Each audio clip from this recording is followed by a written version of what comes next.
pada siang hari ini kita dapat berkumpul di ruangan ini untuk melaksanakan kegiatan komunitas belajar ya seperti biasa terjadwal pada hari ini ya. Jadi pada hari ini saya akan mensosialisasikan dari hasil mengikuti PKG atau pengembangan kompetensi guru PJOK, pendidikan jasmani olahraga dan kesehatan, yang mana saya akan mensosialisasikan ada hal baru ya, tetapi ini dapat diterapkan untuk secara universal di sekolah. Namanya adalah SEM. SEM ini singkatan dari Sport Education Model. Ya. Ini untuk keberpusatan pada peserta didik.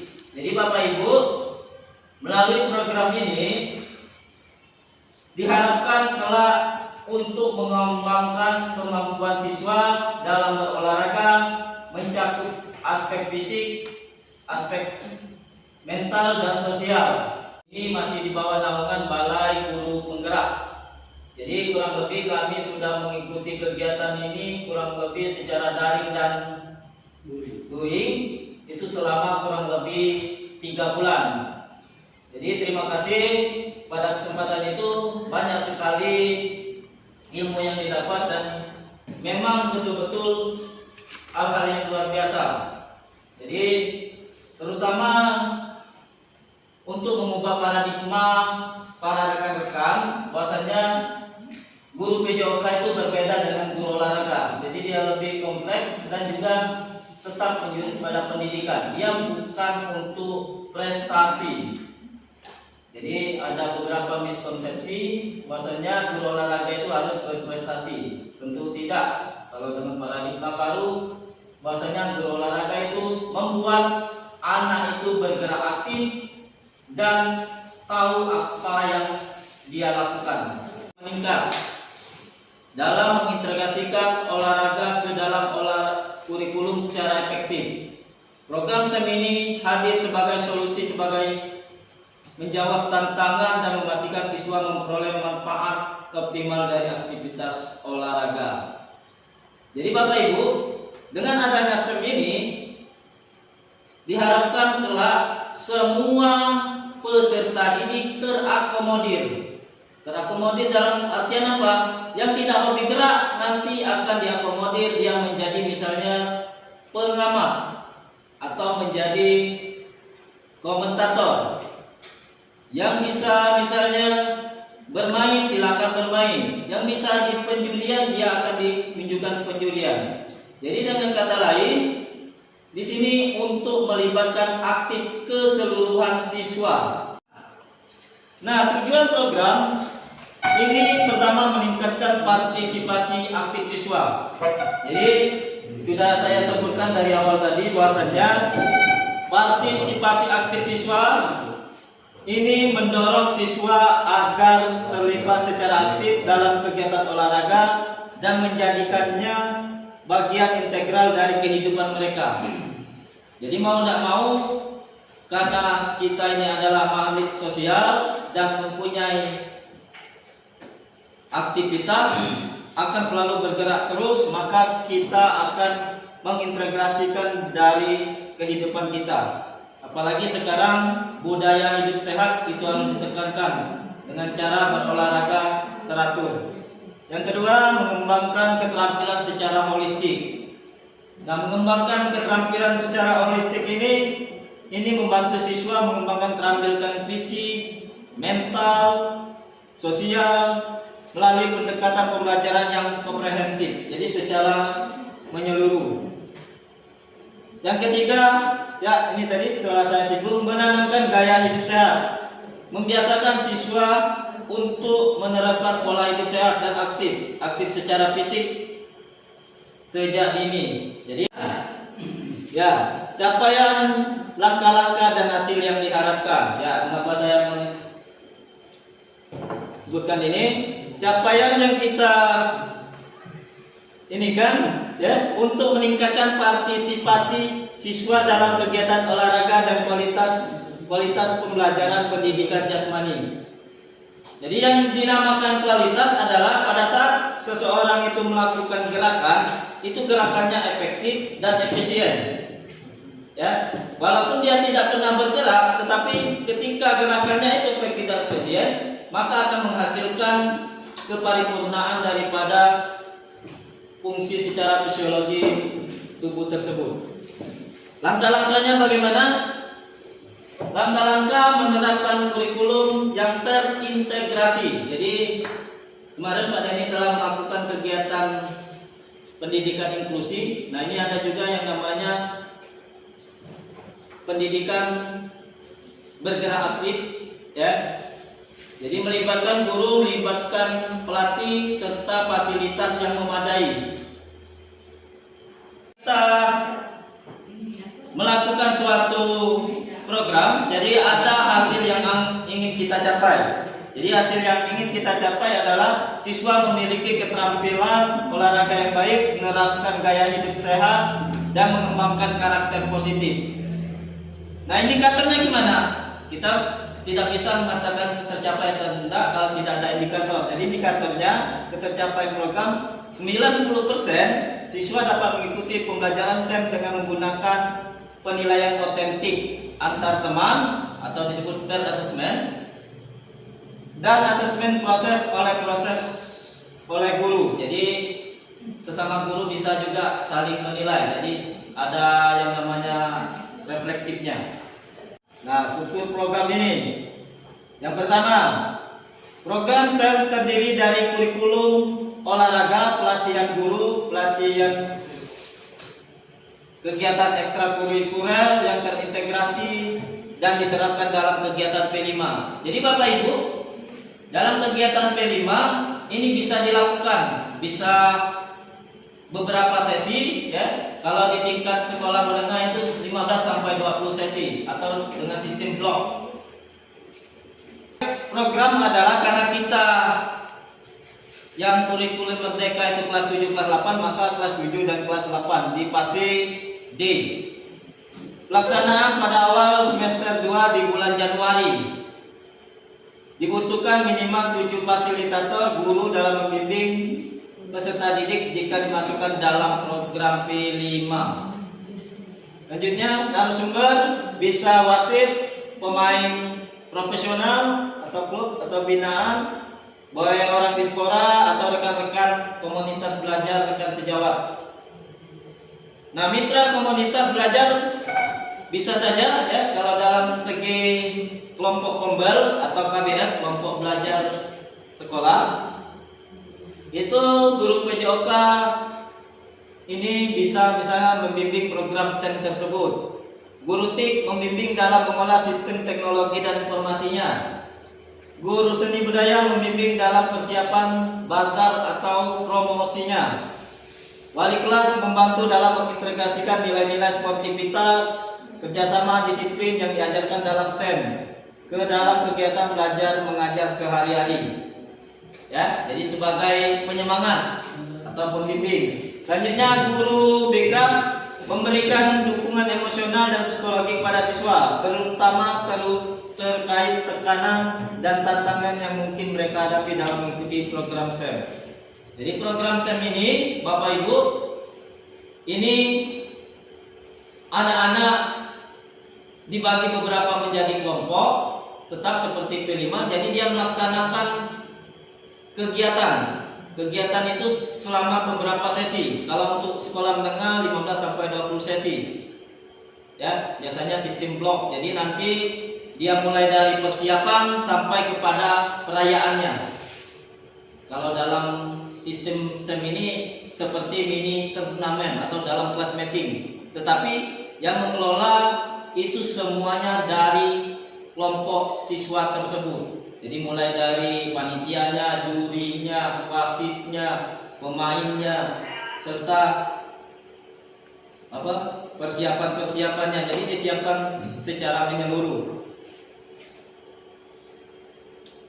Nah, apa yang harus kita laksanakan itu disebut juga dengan aset. Jadi aset di sini Kalau untuk dunia olahraga jelas ya, memiliki peralatan, memiliki lapangan, sarana prasarana dan lain sebagainya. Terus aset yang lainnya, jadi aset komitmen gurunya, guru-guru sekolah berkomitmen untuk mengikuti pelatihan dan menerapkan pendekatan pembelajaran STEM ini. Dan yang tak kalah penting adalah di sini dukungan manajemen. Jadi pengelolaan sekolah itu memberikan dukungan penuh dalam implementasi program STEM ini. Evaluasi biasanya ini ada beberapa ya, mulai dari langsung tadi dari siswa pen-assessment atau melalui rekan sejawat. Yang pertama itu melalui oleh siswa itu sendiri mengukur tingkat partisipasi dan motivasi melalui angket yang diisi oleh siswa.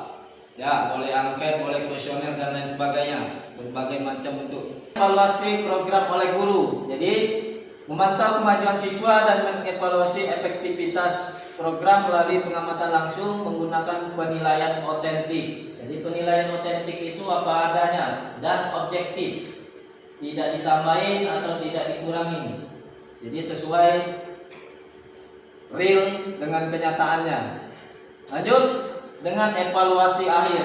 Nah, evaluasi akhir ini bisa menggunakan video, bisa menggunakan foto, laporan program yang akan menilai capaian tujuan program, mengidentifikasi area perbaikan untuk selanjutnya. Tantangan ini Bapak Ibu, kemungkinan tantangannya yang pertama itu adalah anggaran.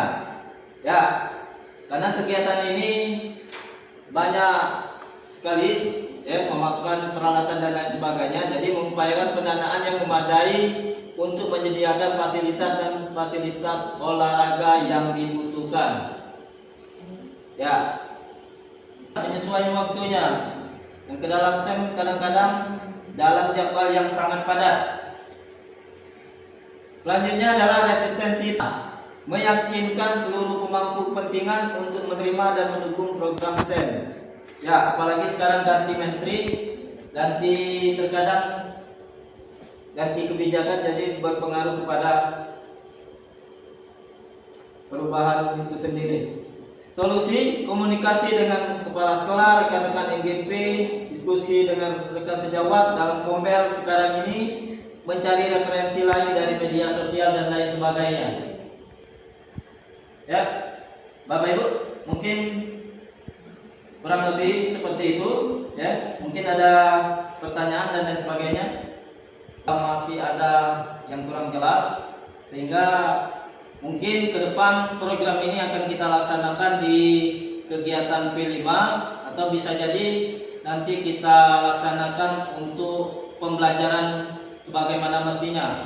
Karena sekarang apalagi di era sekarang ini setelah COVID kemarin itu anak-anak itu pada banyak main HP dan malas gerak. Jadi mengakibatkan tingkat keaktifan anak itu menurun. Baiklah Bapak Ibu rekan sejawat, ada pertanyaan mungkin masih ada yang kurang jelas. Nanti akan saya usahakan untuk memberikan jawaban sesuai dengan pemahaman saya. Silakan bagi Bapak Ibu yang ingin bertanya, mengacungkan. Ya, silakan Pak Denny. Baik, terima kasih Pak Yudi sebagai narasumber yang telah memaparkan tentang sosialisasi program pembelajaran School Education Model atau istilahnya STEM yang tentunya berpusat pada peserta didik. Ini media pembelajaran ini hanya digunakan saja misalnya pada mata pelajaran PJLK atau bisa dengan mata pelajaran yang bisa menggunakan juga atau bagaimana, boleh berbagi ilmunya. Itu yang pertama. Yang kedua, dalam menggunakan model STEM ini ya, kira-kira Pak Yudis menemukan kesulitannya apa aja gitu. Terus dampak positifnya bagi kita tadi apa aja? Terima kasih. Ya, yang kedua, apa kesulitan STEM yang pernah Pak Yudis sudah lakukan? Terima kasih Pak Denny, sangat menginspirasi sekali ya, luar biasa pertanyaannya. Jadi pada hakikatnya ya, untuk pembelajaran STEM ini pembelajaran yang khusus untuk olahraga, tetapi dapat diterapkan secara universal pada setiap pembelajaran. Karena mengapa? Karena inti dari utama SEM ini adalah keterlibatan peserta didik secara menyeluruh. Ya, jadi mengapa kita arahkan di sini adalah kegiatan P5? Karena dalam kegiatan P5 itu ada beberapa orang rekan sejawat, guru lainnya itu menjadi fasilitator, ya, atau menjadi pembimbing dari kelompok-kelompok yang kita buat tersebut untuk mengikuti SEM. Nah, oleh karena itu, ya, kesulitannya adalah sudah disebutkan tadi bahwasanya pendanaan, terkadang fasilitas, ya, itu tidak mencukupi dan lain sebagainya, lapangan yang tidak standar dan lain sebagainya. Terus waktunya kadang banyak kegiatan, ya, bertumpang tindih dengan kegiatan lain.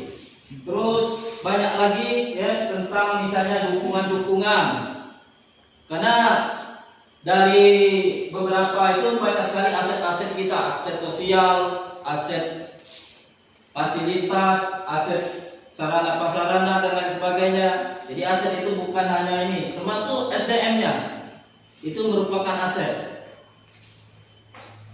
Untuk dampaknya, ya, dampaknya sangat relevan sekali, ya, dengan kurikulum Merdeka. Mengapa?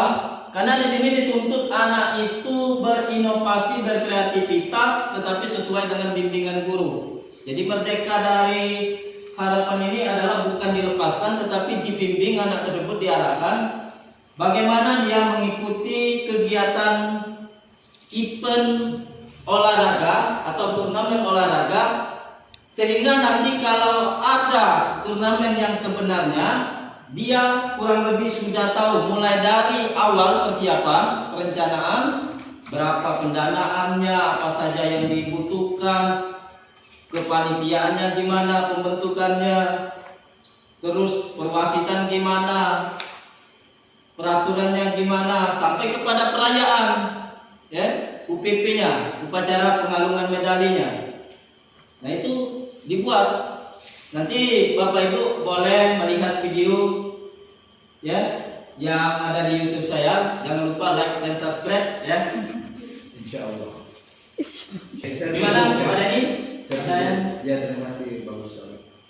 Oke, rekan-rekan yang lain, mungkin ada satu lagi pertanyaan karena mengingat waktu. Pertanyaan, Ya, apa rencana implementasi SEM di semester depan di sekolah kita? Bolehlah pertanyaan. Oke, tepuk tangan dulu untuk pertanyaan itu.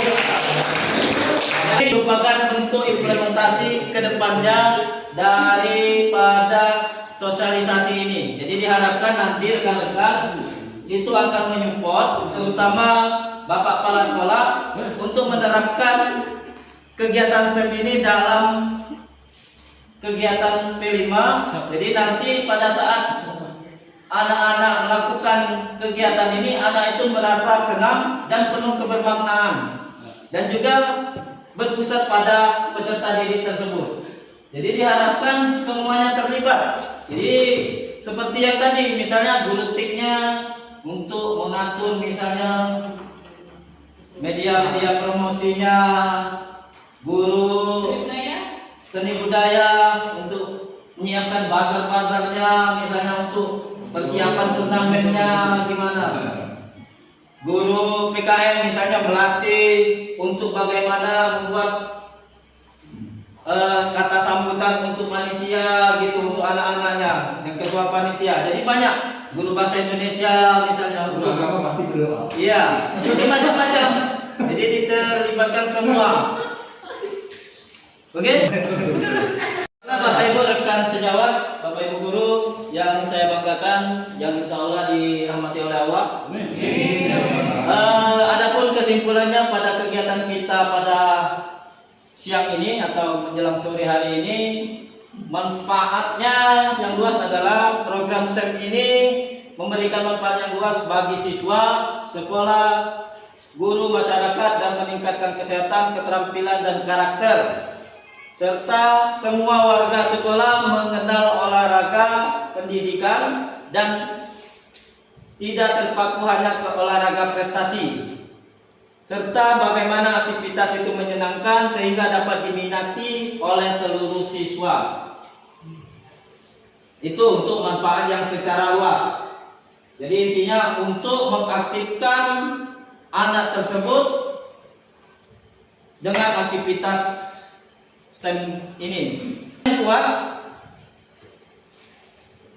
Jadi dalam komitmen ini untuk mengimplementasikannya secara berkelanjutan menjadikan budaya dalam komunitas sekolah. Mengutip kata bijak dari John F. Kennedy. Kalau tadi Bapak Kepala Sekolah mengutip kalimat ini John F. Kennedy, usaha dan keberanian tidak cukup tanpa tujuan arah perencanaan. Jadi usaha tidak cukup tanpa tujuan dan arah perencanaan.